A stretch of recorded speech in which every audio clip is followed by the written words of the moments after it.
Hello everyone, कैसे हैं आप लोग। हरियाणा शिक्षक पात्रता परीक्षण एस्टेट के रिगार्डिंग आज से हम एक इम्पॉर्टेंट प्रकरण को प्रारंभ करेंगे, क्योंकि जो आपकी परीक्षा 7 और 8 दिसंबर को होने वाली थी उसको पोस्टपोन कर दिया गया है। अभी आपका नई तिथि नहीं आई है, तो ये हम लोग कह सकते हैं कि आपको थोड़ा टाइम मिल चुका है। तो हम लोग प्रैक्टिस के साथ साथ जो आपके एस्टेट के लिए इम्पॉर्टेंट थियरी होंगे उसको भी हम लोग जो है साथ में लेके चलेंगे, जिससे कि आपके पेपर के लिए जो है काफ़ी मददगार होगा। ये जो आपके हरियाणा के जो पात्रता परीक्षण के जो थियरी होंगे, ये आपके पीआरटी हो, चाहे टीजीटी हो, या चाहे आपका पीजीटी का सीडीपी का पोर्शन हो, उसमें आपको ये देखने को मिलेगा। तो चलिए आज हम लोग एक इम्पॉर्टेंट थ्योरी को प्रारंभ करेंगे। आज का हमारा होगा अधिगम अक्षमता, यानी कि लर्निंग डिसेबिलिटीज। यानी अधिगम को सीखने में कौन कौन से हमारे विकार होते हैं जिससे कि बालक जो है उस चीज़ों को नहीं कर पाता है। तो उससे रिलेटेड चीज़ों को हम लोग जानेंगे। सैमुअल क्रिक के द्वारा जो है अधिगम अक्षमता के बारे में बताया गया था। सबसे पहले इन्होंने ही जो है इस शब्द का इस्तेमाल किया था। इसीलिए अगर आपसे पूछता है कि अधिगम अक्षमता जो शब्द है इसका क्वाइन किसने किया था, तो सैमुअल क्रिक के द्वारा किया गया था। अब हमारा अधिगम अक्षमता क्या होती है, इसमें कौन कौन से डिसेबिलिटी होते हैं जिसके द्वारा बालक के जो है चीज़ें नहीं हो पाती, वो बच्चा जो है उस कार्य को नहीं कर पाता उस विकार होने से, तो उसके बारे में हम लोग डिटेल में चर्चा करेंगे। सबसे पहले हम लोग जानेंगे अधिगम अक्षमता। जब कोई बालक किसी भी कमी के कारण सामान्य अधिगम ना कर पाए, यानी कि हम लोग जैसे मैं आपको पढ़ा रहा हूँ और या आप भी किसी को पढ़ा रहे हैं, तो जो हमारा एक नॉर्मल होता है, अगर नॉर्मल चीज़ें में अगर मैं आपको बता रहा हूँ, अगर आपको समझ में आ रहा है तो ये चीज़ें सही है। लेकिन बताने के बाद चीज़ें आपको थोड़ा सा कम टाइम में समझ में आता है या आपको थोड़ा ज़्यादा टाइम लगता है, तो ये आपका क्या होता है, सामान्य से कम या ज़्यादा की चीज़ें हो जाती हैं। तो इसमें जो हमारे डिसेबिलिटी होती है, इसमें आपके सामान्य से कम वाले जो बच्चे हैं उनके बारे में हम लोग बात करेंगे। तो सामान्य अधिगम ना कर पाए, उसे अधिगम में कठिनाई का अनुभव हो, तो वह बालक अधिगम अक्षमता में आता है। यानी कि जब मैं कोई पढ़ा रहा हूँ, पढ़ाते समय जो है बच्चे को एट अ टाइम जो हम चीज़ें कर रहे हैं, सिखा रहे हैं बच्चे को, तो उसको कठिनाई हो, वो उसको अनुभव नहीं कर पाता हो, तो वह बालक का क्या कहलाएगा, अधिगम अक्षमता कहलाएगी। 1963 में सैमुअल क्रिक के द्वारा अधिगम निर्योग्यता यानी कि जो हमारी डिसेबिलिटी होती है, शब्द सर्वप्रथम प्रयोग में किया गया था। यहाँ पे आप सैमुअल क्रिक को देख सकते हैं कि एक बच्चे को, जो बच्चा कहीं ना कहीं अधिगम अक्षमता से क्या है, आपका विकार से ग्रसित है, तो उसको बच्चों को ये क्या कर रहे हैं, पढ़ा रहे हैं। देखिए, जो बच्चे लर्निंग डिसेबिलिटी में आते हैं, ऐसा नहीं कि वो पढ़ाई नहीं कर पाते हैं, उनके लिए एक अलग इन्वायरमेंट देना पड़ता है, तब जाके बच्चे जो उस चीज़ों को टैकल करके समझ पाते हैं। आते हैं नेक्स्ट, लर्निंग डिसेबिलिटीज बच्चों में होने वाली एक समस्या है। यानी कि अगर जिसके अंदर लर्निंग डिसेबिलिटी आएगी, उसका यह क्या है, बच्चों में एक प्रॉब्लम है, एक समस्या है, जिसमें उनकी सीखने की क्षमता प्रभावित होती है। अब इसमें क्या प्रभावित हो रहा है आपका, तो सीखने की क्षमता, यानी कि जिससे बच्चा चीज़ों को लर्निंग करता है, चाहे बोलने में हो, चाहे लिखने में हो, चाहे किसी चीज़ को गणना करने में हो, या कोई शेप देखता है, कोई आकृति को देखता है, उसको किस तरह से चीज़ों में अपने माइंड में स्थापित कर रहा है। तो ये जो इससे रिलेटेड जो समस्याएं हो रही हैं, तो इसको देखा जाता है। इस समस्या से जो हमारे ग्रसित बच्चों को पढ़ने, लिखने और समझने में काफ़ी ज़्यादा परेशानी होती है, इसलिए वह अन्य बच्चों की तुलना में क्या होते हैं, कमज़ोर होते हैं। यानी अन्य बच्चे कौन हो गए, तो अन्य बच्चे हमारे सामान्य बच्चे, नॉर्मल बच्चे जो हो गए, एवरेज बच्चे हो गए। यह एक तरह का क्या है, मेंटल डिसऑर्डर होता है। जैसे ये मेंटली क्या होती है, ये मस्तिष्क में जो है एक हमारा एक डिसऑर्डर है, एक विकार है, जो कई बच्चों में देखने को मिल सकता है। देखिए, ये बहुत कॉमन है, ऐसा नहीं है कि आपके बच्चों में बहुत सारे बच्चों में नहीं मिले, बहुत सारे बच्चों में ये जो है डिसऑर्डर मिल जाते हैं। तो ये चीज़ें आपको देखना पड़ता है कि इसमें कौन कौन से डिसऑर्डर हैं जो आपके पेपर में 1 से 2 क्वेश्चन जो है पूछते हैं। वो चाहे आपका एस्टेट का पेपर हो, चाहे आपका सीटेट का पेपर हो, चाहे अभी आपके आगामी जो है रीट का पेपर आने वाला है जो आपका फैब में होगा, तो किसी भी एग्जाम में आपको देखने को ये मिलता है। सबसे पहले हम लोग जानेंगे डिसलेक्सिया। तो डिसलेक्सिया क्या होती है? यह एक प्रकार का अधिगम अक्षमता है, यानी एक हमारा अधिगम विकार है। इसमें क्या प्रॉब्लम्स होती है बच्चों को? तो difficulty in learning to read, यानी कि पठन संबंधी जो है इसमें आपको विकार देखने को मिलता है। बच्चों को पढ़ने में क्या होती है? दिक्कत होती है, समस्या होती है। तो यही है कि डिसलेक्सिया एक प्रकार का विकार है जिसमें बच्चा या व्यक्ति किसी लेखन को पढ़ने में असमर्थ होता है, यानी कोई भी चीज़, एक पैराग्राफ है, पढ़ने में उसको दिक्कत होती है, परेशानी होती है। वो स्पष्ट रूप से लयबद्ध एवं धारा प्रभाव से नहीं पढ़ पाता है। जैसे कि बच्चा पढ़ने को पढ़ लेगा, लेकिन वो एक स्पष्टता तरीके से और या लयबद्ध, यानी कि जो हमारा एक फ्रिक्वेंसी होती है उसके तरीके से बच्चा जो है चीज़ों को नहीं समझ पाता है, नहीं पढ़ पाता है। नेक्स्ट हमारा आता है डिस्ग्राफिया। डिस्ग्राफिया क्या होती है? तो इसमें होता है इनएबिलिटी टू राइट, यानी कि लेखन संबंधी जो है आपके विकार आते हैं, यानी बच्चों को लिखने में समस्या होती है। इसमें क्या होती है? तो डिस्ग्राफिया एक ऐसा विकार है जिसमें बच्चा या व्यक्ति कोई भी लेख को स्पष्ट रूप से नहीं लिख सकता। जैसे कोई भी चीज़ें बोली जा रही हैं तो उसको स्पष्ट रूप से सही तरीके से नहीं लिख पाता है, जिसमें शब्द, वाक्य या पैराग्राफ हो सकता है। जैसे कोई या कोई वर्ड हो सकती है या कोई पैराग्राफ होगा, उसमें बच्चे को लिखने में समस्या होती है, वो हमारा क्या कहलाता है? वो हमारा डिस्ग्राफिया कहलाता है। नेक्स्ट आते हैं हम लोग डिसकैलकुलिया, यानी इसमें क्या प्रॉब्लम होगी आपको? तो डिसेबिलिटी इन कैलकुलेशन, यानी कि गणित संबंधित विकार इसमें देखने को मिलते हैं। यानी बच्चा जो है कैलकुलेशन नहीं कर पाएगा, जोड़ के सवाल नहीं कर पाएंगे, जो हमारे सब्ट्रैक्शन के सवाल होते हैं उसको नहीं कर पाएगा बच्चा, गुणा नहीं कर पाएगा, भाग नहीं, या और भी जो गणित से संबंधित समस्याएं या जो हमारे प्रॉब्लम्स होती हैं उसको हल नहीं कर पाता है। तो इसमें क्या होगी? डिसकैलकुलिया एक प्रकार का ऐसा विकार है जिसमें बच्चा या व्यक्ति गणितीय संबंधित संक्रियाएं एवं उसके अवधारणाओं को स्पष्ट रूप से नहीं समझ पाता है और ना ही दैनिक जीवन में उसका सही तरीके से उपयोग नहीं कर। देखिए, जैसे इसमें क्या विकार हो रही है बच्चों को? तो बच्चों को गणित से संबंधित जो भी समस्याएं हैं, कैलकुलेशन से हो या हमारे दैनिक जीवन में जो चीज़ें होती है, जैसे मैं बाहर गया, मैं कुछ सामान ले रहा हूँ, तो सामान लूँगा तो मैं पैसा दिया, कुछ बच रहा है, तो उसमें भी बच्चों को क्या होती है? समस्याएं देखने को मिलती है। वो एट अ टाइम जो है टैकल नहीं कर पाते हैं, एट अ टाइम चीज़ों को नहीं समझ पाते हैं।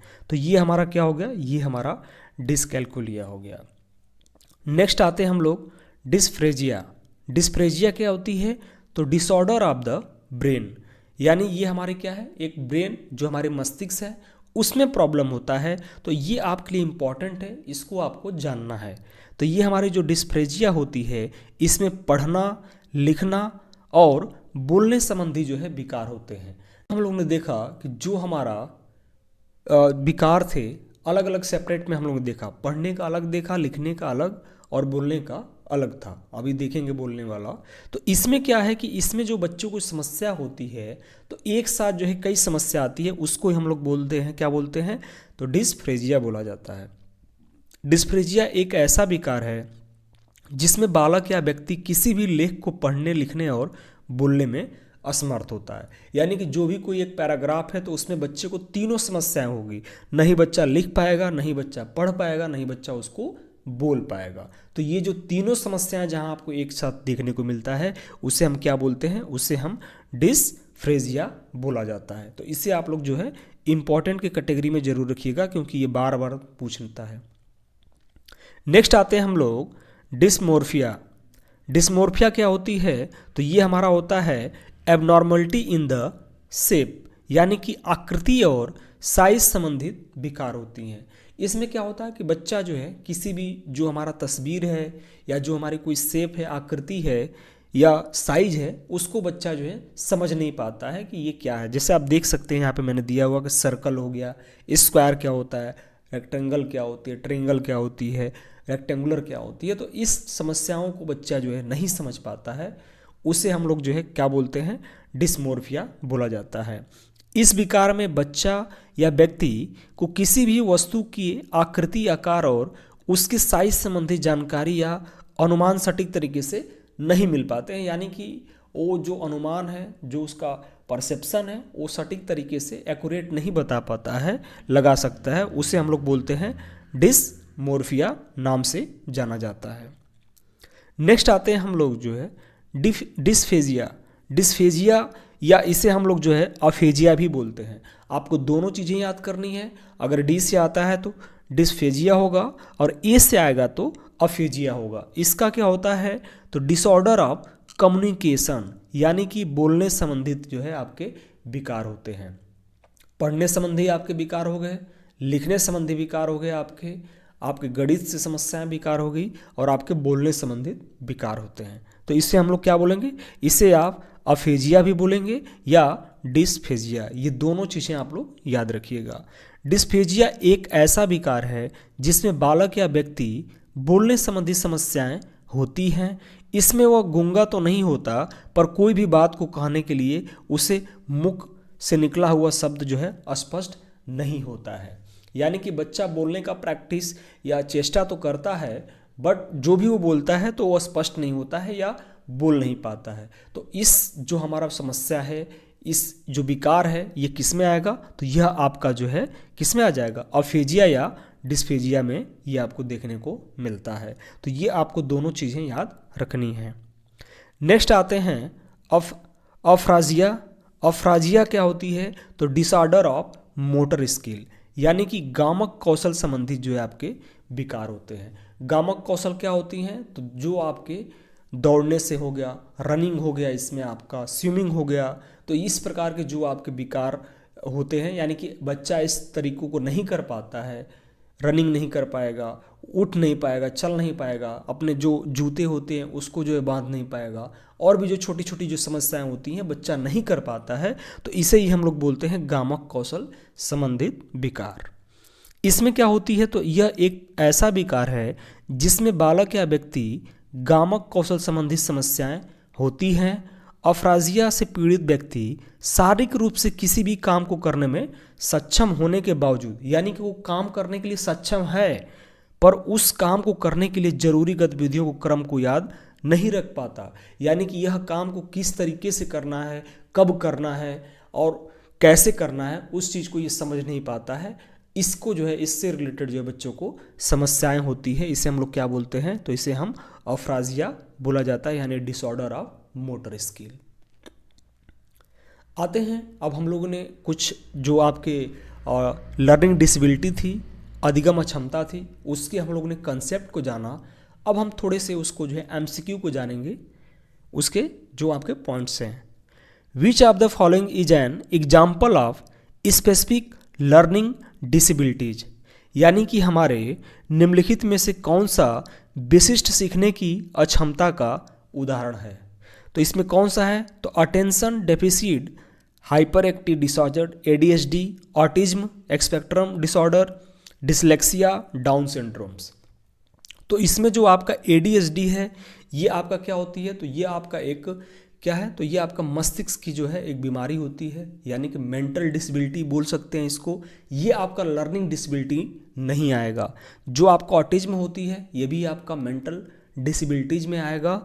आते हैं हम लोग, ये आपका जो ग होगा पार्ट, यानी डिसलेक्सिया, जिसमें बच्चे को पढ़ने में अक्षमता होता है, पढ़ने में समस्याएं होती है, उसे हम लोग डिसलेक्सिया बोलते हैं। ये हमारा क्या कहलाता है, ये हमारा लर्निंग डिसेबिलिटी कहलाती है। ये जो हमारा डाउन सिंड्रोम्स होता है, एक आपका टर्नर सिंड्रोम्स होता है, एक आपका डाउन सिंड्रोम्स होता है। तो ये भी एक प्रकार का क्या होती है तो जब बच्चा जन्म लेता है तो जन्म के समय हमारे क्या होती है तो 23 क्या होती है, हमारे क्रोमोसोम होते हैं। 23 क्रोमोसोम किसके होती हैं तो स्पर्म यानी कि मेल का होता है, और जो हमारे 23 जो पेयर होते हैं क्रोमोसोम के, वो आपका जो है फीमेल का होता है, जो हमारा ओवन से होता है। अब ये जब दोनों का पेयर मिलता है तो 46 पे जो है बच्चे का निर्माण होता है, जिसे हम लोग बोलते हैं संयुक्त कोष, यानी कि जाइकोट बोला जाता है। अब उस कंडीशन में अगर 46 यानी कि 23 दोनों लोगों का पेयर मेल फीमेल का सेम मिलता है, तो उस कंडीशन में बच्चा जो है सामान्य पैदा होगा। अगर उसमें जो है आपके जो क्रोमोसोम है उसका पेयर में अगर एक कम हो जाए या एक ज़्यादा हो जाए, तो अगर वो कम होता है तो कम की कंडीशन में क्या होती है, उसे हम लोग बोलते हैं टर्नल सिंड्रोम्स, और अगर ज़्यादा होती है तो उस कंडीशन को बोलते हैं हम लोग डाउन सिंड्रोम्स।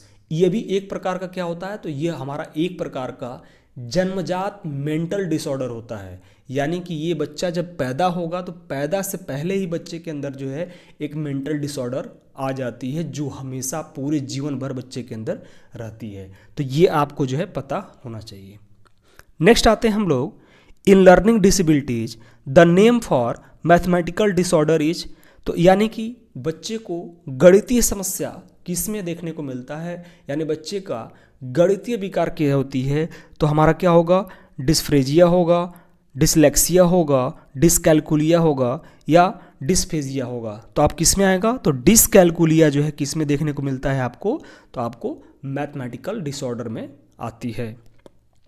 नेक्स्ट आते हैं in learning disabilities the name for reading disorder, यानी कि बच्चे को पढ़ने में विकार आती है, यानी पढ़ने में समस्या किससे बोलते हैं, तो हम लोग डिसलेक्सिया को कहा जाता है।